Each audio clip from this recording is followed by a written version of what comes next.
अच्छा, अब अगले सवाल की तरफ आता हूँ।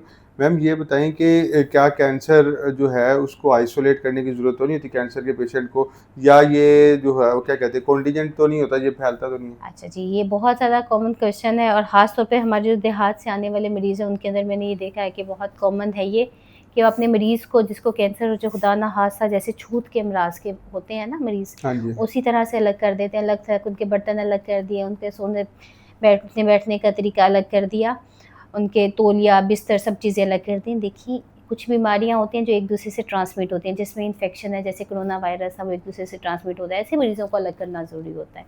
कैंसर के मरीज़ को इसकी कतई ज़रूरत नहीं है, ठीक है? कैंसर ऐसी बीमारी नहीं है जो एक से दूसरे को लग सके, छींकने से, हाथ लगाने से ऐसा कतई नहीं है। ये बहुत कॉमन है, जैसे मैंने पहले कहा ख़ास तौर पर हमारे देहातों में, तो इसको अवॉइड करना चाहिए। इनफैक्ट जो कैंसर का मरीज़ है उसको जितना हम एंगेज करेंगे एक्टिविटीज़ के अंदर, उसको दिलजोई जितनी ज़्यादा हम करेंगे, उतना ही उनकी रिकवरी के अंदर वो ज़्यादा मावन होगा।